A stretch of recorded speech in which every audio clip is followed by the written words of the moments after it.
Welcome back to CAISTROLOGY, and if you're new here, welcome. My name is Cailin, and today I'm going to be doing your April 2021 horoscope. Make sure you watch for your ascendant, sun and moon sign, and if you only have time to watch one today, I recommend that you watch your ascendant sign horoscope. On CAISTROLOGY, I also do tarot pick-a-card readings, tarot monthly predictions, and just a bit of housekeeping for today. There won't be any monthly tarot predictions for April 2021, but I will let you guys know when that will be returning. Without further ado, enjoy your April 2021 horoscope. Hi Sagittarius Sun, Moon and Risings. Welcome to your April 2021 horoscope. The month starts off with Mercury entering the sign of Aries on the 4th of April, and with Mercury transiting your 5th house, you'll be very creative during this period, and if you have your own business, you can have a lot of new ideas for services and products and what you want to do with that business. On a different note, some of you may be picking up a new hobby or passion, or just spending a lot of time thinking about different ways that you can enjoy your life and have fun.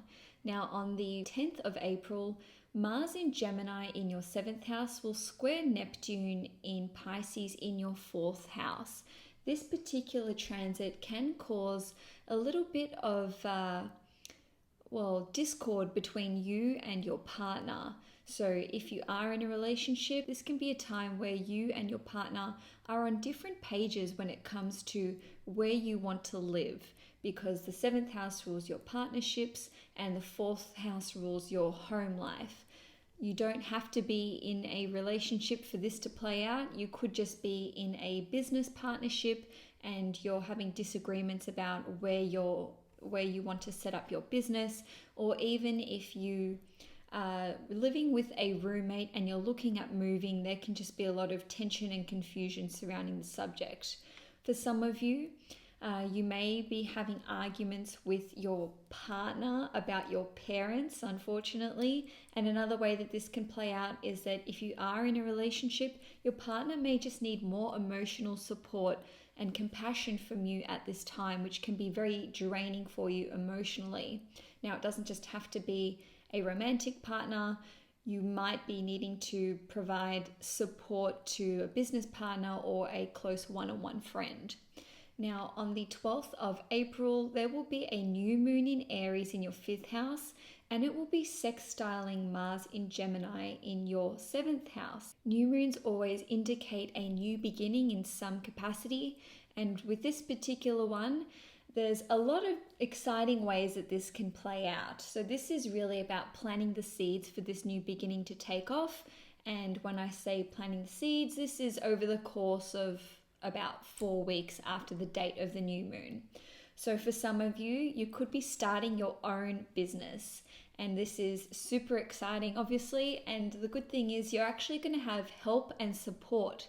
And that is shown by the sextile to Mars in your 7th house. So once again, the 7th house rules partnerships, whether they're romantic or business or a close one-on-one partnership or friendship. So the energy of the sextile aspect is Venusian in nature, which means that you can receive support and a helping hand from your romantic partner, your business partner, or a friend. So with starting up your business, you could actually be collaborating with someone, or you could just be receiving help with the startup processes. Maybe there's someone in your life who has a lot more expertise in certain areas than you do, and they help you to get things off the ground. Now, another way that this new beginning can play out for you is that you could see the seeds of a new romance begin. And this could be one which turns into a very, very serious relationship. It may start off casual or as a fling, as these things tend to do, but given that the ruler of your 5th house is Mars, and that is in the 7th house of partnership and marriage, and again we see that sextile which has the energy of Venus, which again supports a relationship, I see this as a huge, huge marker for a new relationship starting for you, Sagittarius. Now, in terms of where you may meet them, you want to look at what the 5th house suggests and what it rules. So the 5th house is connected to film, theaters, musicals, restaurants, parties, casinos, sporting events. It could even be a sporting team because the sextile is to Mars in Gemini, which rules small groups of people. And also the sign of Gemini represents friends, neighbors, people who are in our local communities and surroundings. So it could be someone that you already know, it could be someone that you're friends with, it could even be someone that you work with. And you could also meet them at an art class or online. That's another way that the Gemini energy can play out here. In terms of what they might be like, we want to consider the qualities of Mercury and Gemini. So this individual might be very witty, youthful, have a good sense of humor, be an intellectual, keep you on your feet. They've just got something which is quite cheeky and unpredictable about them. Now, of course, some of you Sagittarians will already be in relationships. So another way that this new moon in Aries can play out is that you can start a new creative project or a new hobby can enter your life. So you could get extremely passionate and excited about some new artistic or musical or even sporting pursuit. You might join a new team or, like I said, start an art class. And lastly, for those of you who I have 2 more points. If you already have children, this new moon can see the start of a new chapter in the life of your child. And for some of you, you may be falling pregnant as indicated by the 5th house, or your partner may be falling pregnant because, again, the sextile is to Mars in your 7th house of partnerships and relationships. So this is especially the case if you are a Sagittarius moon, okay? Again, it could be Sagittarius rising sun or moon, but the moon represents children and becoming a parent. So if you're a Sagittarius moon and you have your moon around 20 degrees to about 25 degrees, just keep an eye on things if you're not planning to start a family. Now, also on the 12th of April, Venus in Aries in your 5th house will be squaring Pluto in Capricorn in your 2nd house. So we see the 5th house of children, having fun, our creative talents and skills being in conflict with the 2nd house, which is your finances and anything that you value, and also valuables and possessions. So with this square, it is an aspect which creates tension and an inner frustration. So this can play out in a few different ways. If you already have children, this can be you having arguments with your children over money. Maybe they want more pocket money. Maybe they're, demanding you to buy some kind of valuable or possession for them. But it could be also arguments with a love interest over money, because the 5th house represents romance as well. Now, for some of you, this may not involve other people. It could just be like you feel as though you can't go out and have fun or spend money on things that you want to. It's like this tension between your finances and feeling like you need to conserve money and save, but then Venus is like what you want to go and spend money on. And with the 5th house, it's literally like you want to spend money on having fun, going out, going on dates, going to parties, restaurants and all that sort of stuff. So there can certainly be this sense of feeling like you are being controlled by money. But on a deeper and psychological level, this may dredge up feelings of your self-worth. Okay, you may be feeling like on this particular day that you have low self-esteem and that it's negatively impacting your self-confidence when it comes to the things that you are naturally talented and skilled at. Now, on the 15th of April, we will see Venus enter the sign of Taurus, and this will be in your 6th house. Wherever Venus goes, this can show where we can meet a prospective romantic partner. So you might meet someone in the workplace. It could actually be an employee or a boss, or it could be at the gym or in some kind of health related sector. So, you could even meet them at the doctor's office, as weird as that sounds. Also with Venus in your 6th house, this can see you enjoying work and enjoying getting fit and healthy and working out. Now on the 19th and the 20th of April, we will see Mercury and the Sun enter Taurus respectively. And again, they're joining Venus in your 6th house. So there's a lot of focus and attention on matters related to your health, your diet, getting fit, staying healthy. Work may need a lot of your focus and attention. I mean, when you're at work anyway, you probably should be focusing, but there may just be a lot of things which you need to work on, a lot of projects. Your boss could be putting or loading you up with work, or your employees may need more assistance than normal.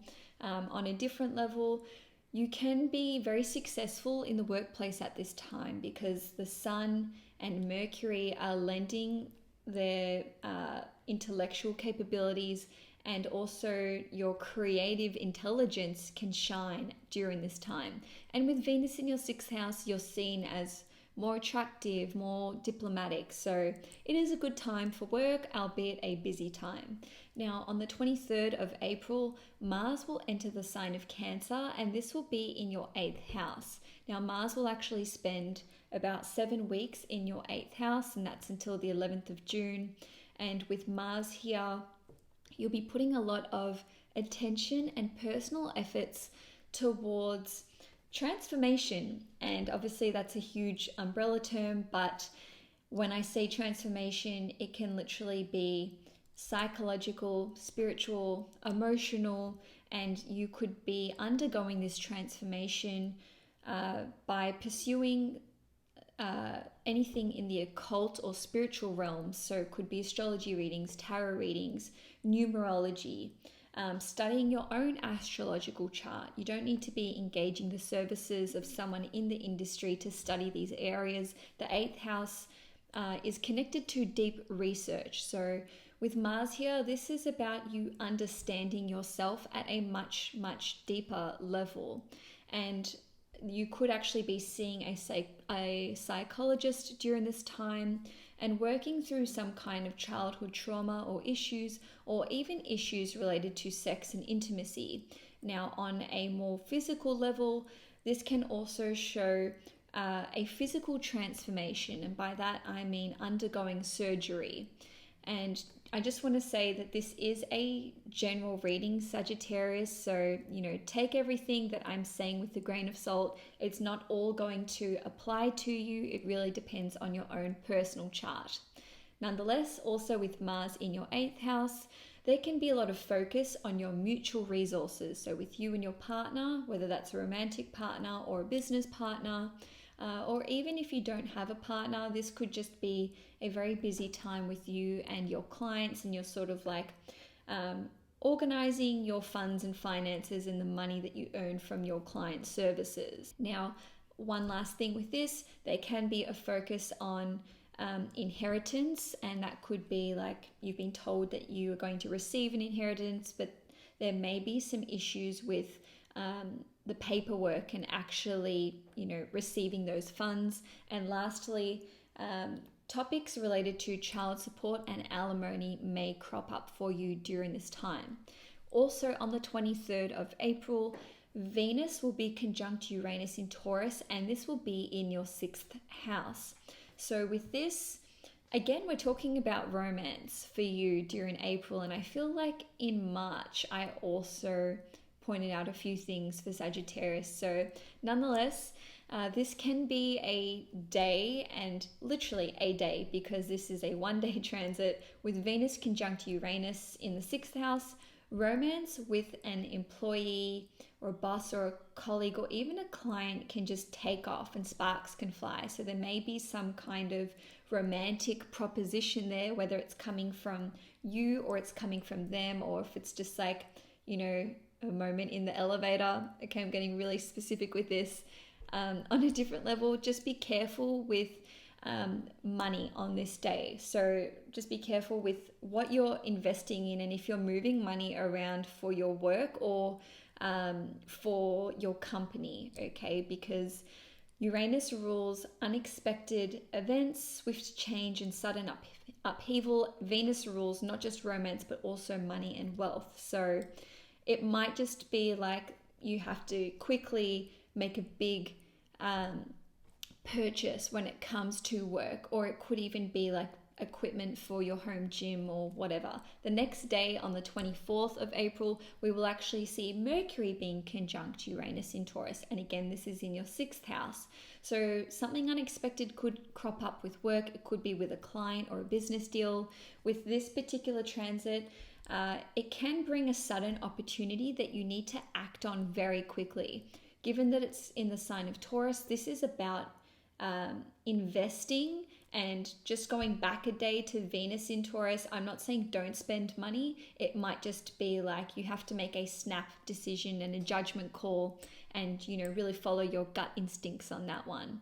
So with Mercury being conjunct Uranus on the 24th of April, there may be a sudden opportunity which arises with a client or to actually study, because Uranus rules your 3rd house, which rules skills, improving your skills, trade, short courses, and that kind of thing. Or there might actually be a development with an existing training course which you are undertaking at the moment. Now, on the 27th of April, there will be a full moon in Scorpio at 7 degrees, and this is in your 12th house. Every time that we have a full moon, we see the moon being opposite the sun. So while the moon is in Scorpio, the sun will actually be in Taurus in your 6th house, and it is conjunct Uranus. So full moons always indicate the ending of a cycle or of a chapter. And with this one, it could be something coming full circle or reaching completion, which you started either 6 months ago at the new moon in Scorpio, or even 18 months ago in 2020 with the new moon in Scorpio last year. So with this full moon, it can obviously play out in a number of different ways. I'll run through a few different case scenarios for you.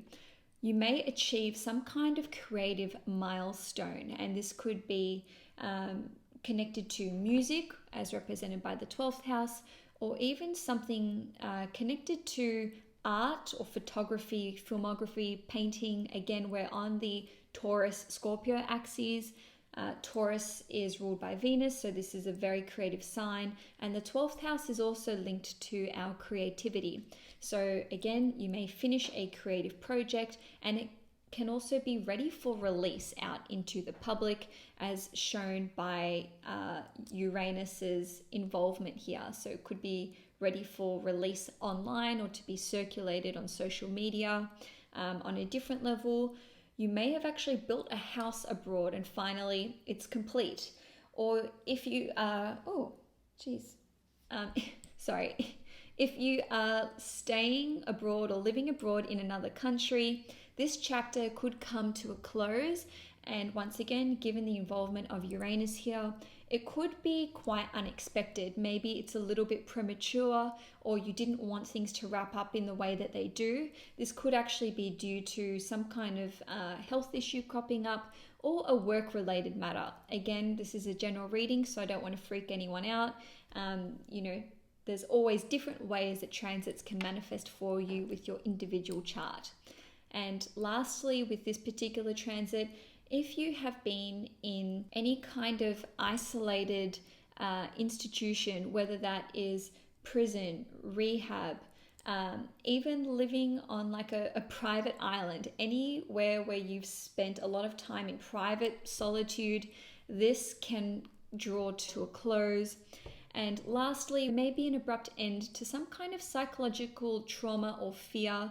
And it might have been quite a subconscious one, and suddenly with this full moon in Scorpio, things are shifting at a deep emotional level and things just snap into action where, it's almost like you are divorced from this addiction or from this trauma or fear. Lastly, with April 2021, on the 28th of April, Pluto will station retrograde in Capricorn, and this will be in your 12th house.